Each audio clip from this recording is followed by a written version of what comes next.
ಬಾಗಲಕೋಟೆ ಜಿಲ್ಲೆಯ ಕುಂಬಾರಹಳ್ಳ ಗ್ರಾಮದಲ್ಲಿ ಜಮಖಂಡಿ ಪೊಲೀಸರಿಂದ ಯಶಸ್ವಿಯಾಗಿ ಜರುಗಿದ ಅಣಕು ಪ್ರದರ್ಶನ. ಜುಲೈ 2ರ ಮಧ್ಯಾಹ್ನ 1 ಗಂಟೆ ಸಂದರ್ಭ ಬಾಗಲಕೋಟೆ ಜಿಲ್ಲೆಯ ಜಮಖಂಡಿ ಉಪವಿಭಾಗದ ಪೊಲೀಸರಿಂದ ಅಪರಾಧ ತಡೆಯುವ ನಿಟ್ಟಿನಲ್ಲಿ ಕುಂಬಾರಹಳ್ಳ ಗ್ರಾಮದಲ್ಲಿ ಅಣಕು ಪ್ರದರ್ಶನ ಆಯೋಜಿಸಲಾಗಿತ್ತು.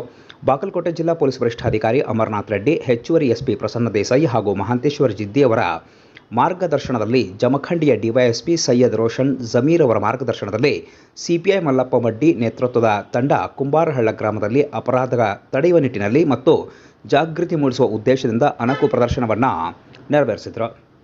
ಈ ಸಂದರ್ಭದಲ್ಲಿ ಡಿವೈಎಸ್ಪಿ ಸೈಯದ್ ರೋಷನ್ ಜಮೀರ್ ಅವರು ಮಾತನಾಡಿ, ಅಪರಾಧ ಪ್ರಕರಣಗಳನ್ನು ತಡೆಗಟ್ಟುವ ನಿಟ್ಟಿನಲ್ಲಿ ಮತ್ತು ಗ್ರಾಮಸ್ಥರಲ್ಲಿ ಜಾಗೃತಿ ಮೂಡಿಸುವ ಉದ್ದೇಶದಿಂದ ಅಣಕು ಪ್ರದರ್ಶನವನ್ನು ಆಯೋಜಿಸಲಾಗಿತ್ತು ಅಂತ ತಿಳಿಸಿದರು. ಇನ್ನು ಈ ಸಂದರ್ಭದಲ್ಲಿ ಶಹರ್ ಠಾಣೆ ಪಿಎಸ್ಐ ಅನಿಲ್ ಕುಮಾರ್ ಸೇರಿದಂತೆ ಪೊಲೀಸ್ ಅಧಿಕಾರಿಗಳು, ಸಿಬ್ಬಂದಿಗಳು ಹಾಗೂ ಸ್ಥಳೀಯ ಗ್ರಾಮಸ್ಥರು ಪ್ರಮುಖರು ಉಪಸ್ಥಿತರಿದ್ದರು.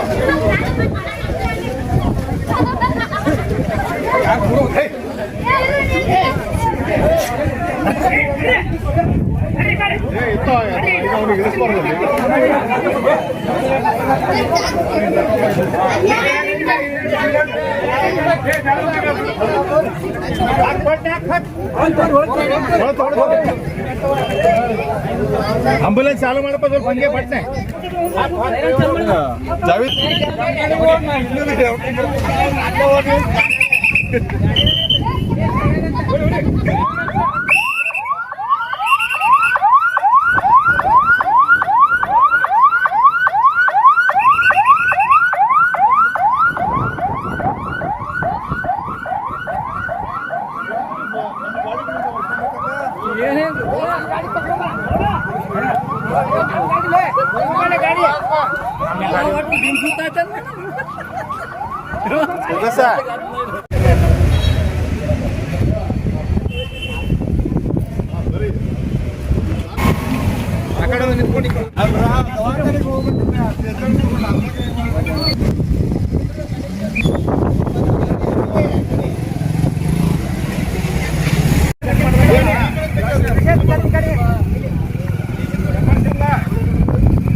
ಜಿಲ್ಲೆಯಾದ್ಯಂತ ಏನಿದೆ ಎಲ್ಲ ನಮ್ಮ ಮೊನ್ನೆ ಎಸ್ ಪಿ ಸಾಹೇಬ್ರಂತ ಒಂದು ಆದೇಶದ ಮೇಲೆಗೆ ಮಾಕ್ ಡ್ರಿಲ್ ನ ಏನೋ ಲಾಂಡ್ ಆರ್ಡರ್ ಸಿಚುವೇಶನ್ಸ್ ಆದಾಗ ಯಾವ ರೀತಿ ಘಟನೆಗಳಾಗುತ್ತೆ, ಪೊಲೀಸರು ಕೈಗೊಳ್ಬೇಕಾದಂತ ಕ್ರಮಗಳೇನು, ಯಾವ ರೀತಿ ತನಿಖೆ ಮಾಡಬೇಕು, ಆನಂತರ ಆರೋಪಿತರನ್ನ ಯಾವ ರೀತಿ ಅರೆಸ್ಟ್ ಮಾಡಬೇಕು, ಯಾವ ರೀತಿ ನಾವು ಪ್ರೊಸೀಜರ್ ನ ಫಾಲೋ ಮಾಡ್ತೀವಿ ಅಂತ ಹೇಳ್ಬಿಟ್ಟು ಒಂದು ಮಾಕ್ ಡ್ರಿಲ್ ನ ಹಮ್ಮಿಕೊಂಡಿದೀವಿ.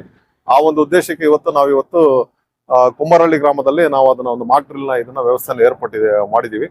ಅದಕ್ಕೆ ಪೂರಕವಾಗಿರ್ತಕ್ಕಂಥ ಎಲ್ಲ ಪ್ರಿಪರೇಷನ್ಸ್ ಎಲ್ಲ ಕೂಡ ಮಾಡ್ಕೊಂಡಿದೀವಿ. ಯಾವ ರೀತಿ ನಾವು ನೈಜವಾಗಿರ್ತಕ್ಕಂಥ ಘಟನೆಗಳು ಏನ್ ನಡೀತವೆ ಅದನ್ನ ಮುಂದೆ ಪೊಲೀಸರಿಂದ ಕೈಗೊಳ್ಬೇಕಂತ ಕ್ರಮಗಳೇನಿದಾವೆ ಅದ್ರ ಬಗ್ಗೆ ನಾವು ಡೀಟೇಲ್ ಆಗಿ ಇವತ್ತು ಮಾಕ್ ಡ್ರಿಲ್ ಮುಖಾಂತರ ನಾವು ಎಲ್ಲ ನಮ್ಮ ಅಧಿಕಾರಿ ಸಿಬ್ಬಂದಿರ ಮುಖಾಂತರ ನಾವು ಕೈಗೊಳ್ತೀವಿ. Thank you.